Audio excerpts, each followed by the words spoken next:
తెలుగు ప్రేక్షకులు నమస్కారం. యోగాలం ముగింపు సభ సర్వం సిద్ధమైంది. ప్రస్తుతం ఈ ఏర్పాట్లు ఈ రోజు జరిగే కార్యక్రమం సంబంధించి మరిన్ని విషయాలను మనం మాజీ మంత్రి కొల్లు రవీంద్ర గారితో అడిగి మరిన్ని విషయాలు తెలుసుకుందాం. యోగాలం ఎట్టకేలకు ఫైనల్ విజయోత్సవ సభ జరుగుతుంది, ఎలా స్పందిస్తారు?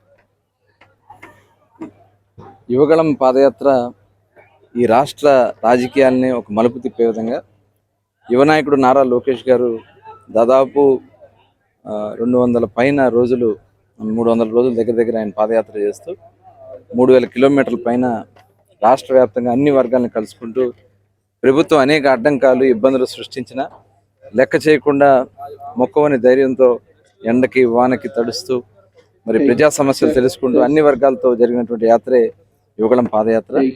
యువగళం పాదయాత్ర ముగింపు, అదేవిధంగా చంద్రబాబు నాయుడు గారిని అరెస్ట్ చేసి ఆయన రాజమండ్రి నుంచి జైలు నుంచి వచ్చిన తర్వాత మొట్టమొదటిసారిగా ఒక బహిరంగ సభలో పాల్గొనడం అనేది అదొక చరిత్ర. అదేవిధంగా పవన్ కళ్యాణ్ గారు జనసేన పార్టీ అధ్యక్షులు, తెలుగుదేశం జనసేన కలిసి మొట్టమొదటి నిర్వహిస్తున్నటువంటి సభ కూడా మరి ఈ వేదిక కాబోతోంది. రాష్ట్ర నలుమూల నుంచి లక్షలాది మంది, దాదాపు 5-6 లక్షల మంది ఈ సమావేశానికి రాబోతా ఉన్నారు. ఒక ఎన్నికల శంఖారావానికి కూడా ఈ సభ ద్వారా పూరించబోతా ఉన్నారు. రాబోయే కాలానికి ఒక దిశ నిర్ణయించే కార్యక్రమం కూడా ఈ సభ ద్వారా జరగబోతోంది. ఇది నభూతో నా భవిష్యత్ అనే విధంగా ఈ సభా వేదిక ప్రభుత్వం అనేక అడ్డంకులు సృష్టించి బస్సులు ఇవ్వకపోయినా, రకరకాలుగా గ్రౌండ్ ఇవ్వకపోయినా ఇవాళ స్వచ్ఛందంగా ప్రజలు బయలుదేరి వస్తూ ఉన్నారు. రాష్ట్ర నలుమూల నుంచి రైళ్లు, ట్రైన్లు ఏది దొరికితే అవి మరి వస్తూ ఉన్నారు.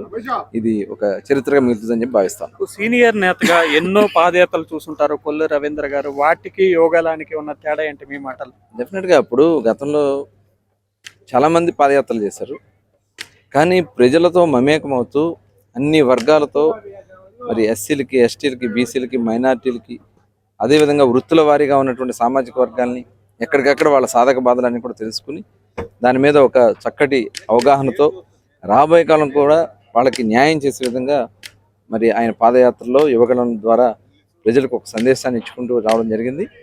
ఇది స్వచ్ఛందంగా, ఎందుకంటే గత పాదయాత్రలకి ప్రభుత్వాలు ఎక్కడ ఇబ్బందులు కలిగించలే, సహకరించినాయి, సపోర్ట్ చేసింది. కానీ ఇక్కడ పోలీసులతో దాడులు చేపిస్తాం, కేసులు పెట్టించడం, మరి అన్ని రకాలుగా ఇబ్బందులు పెట్టినా ఇంత పెద్ద ఎత్తున యాత్ర జరగడం అనేది ఇది ఒక చరిత్రగా మిగిలిపోతుంది. ఒక భారీ బహిరంగ సభలో చంద్రబాబు నాయుడు గారి వాయిస్ విని తెదేపా కార్యకర్తలకు కూడా చాలా కాలమైంది. రేపు ఏదైతే ఎన్నికల శంఖారావంగా కూడా ఈ సభను చెప్తున్నారు, చంద్రబాబు నాయుడు గారి ప్రసంగం ఏ విధంగా ఉండబోతుంది? డెఫినెట్గా చెప్తా ఉన్నాం కదా, ఈ రాష్ట్రంలో ఒక అరాచక ప్రభుత్వం నడుస్తుంది. ప్రభుత్వం వచ్చిన దగ్గర నుంచి అణగదొక్కే కార్యక్రమాలు జరుగుతూ ఉన్నాయి.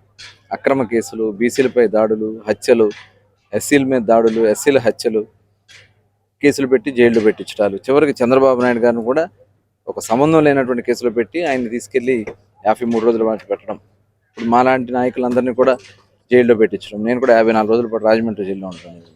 ఇవన్నీ కూడా చూస్తూ ఉంటే ఈ అరాచక ప్రభుత్వానికి బుద్ధి చెప్పే విధంగా ఇవాళ ప్రజలు సిద్ధంగా ఉన్నారు.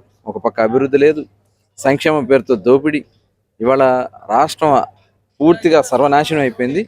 కాబట్టి ఇవాళ ఈ వేదిక ద్వారా బాబు గారు ఈ రాష్ట్రానికి, రాష్ట్ర ప్రజలకి ఒక ఆత్మస్థైర్యాన్ని రాబోయే కాలంలో ప్రభుత్వ ఏర్పాటుకి చేస్తే జరిగే కార్యక్రమాలు కూడా ఈ వేదిక ద్వారా ఇవ్వబోతాం. మీరు యోగాలు గొప్పగా జరిగిందని చెప్తున్నారు, కానీ వైకాపా నాయకులు ఇదేమి ఒరిగింది లేదు, నిన్న అంబటి కూడా ఎలుక తోలు పెట్టి ఎన్నాళ్ళు ఉతికినా ఉపయోగం లేదంటూ వ్యంగ్యంగా వ్యాఖ్యానించిన పరిస్థితి. అదే ఈ రాష్ట్రానికే కాదు, తెలుగు ప్రజలకి బాబు గారు విలువేంటో తెలుసు. ఇవాళ చరిత్ర చెప్తా ఉంది. గతంలో హైదరాబాద్ మహానగరాన్ని ఇవాళ ఐటీకి ఒక రాజధానిగా చేసినటువంటి ఘనత చంద్రబాబు నాయుడు గారిది.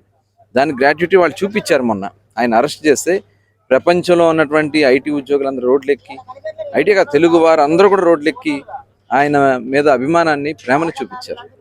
అది చంద్రబాబు నాయుడు గారి యొక్క గొప్పతనం.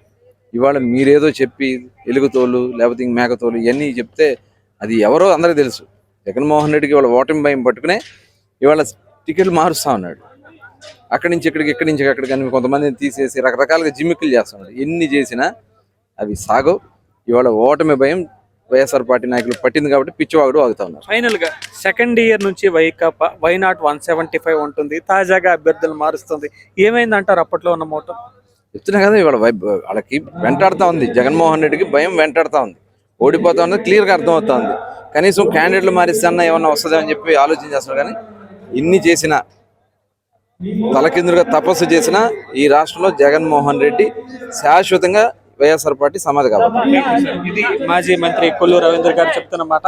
యోగలం విజయోత్సవ సభకు సర్వం సిద్ధమైందని, ఇదైతే యోగలంలో అనేక రకాల ఇబ్బందులు ఎదురైనప్పటికీ మొక్కువోడు దీక్షతో నారా లోకేష్ యోగలం పాదయాత్రను పూర్తి చేశారని కొల్లు రవీంద్ర చెప్తున్నారు. ఇంకోవైపు రాష్ట్రానికి అభివృద్ధిని పరిచయం చేసిన వ్యక్తి మాజీ ముఖ్యమంత్రి చంద్రబాబు నాయుడు అని, ఆయన నాయకత్వంలోని భవిష్యత్తు రాష్ట్రంలో మళ్ళీ అభివృద్ధి పదంలో పయనిస్తుందని కొల్లు రవీంద్ర చెప్తున్నారు. యోగలం సభా ప్రాంతం నుంచి ప్రశాంత్, తెలుగు వన్ న్యూస్.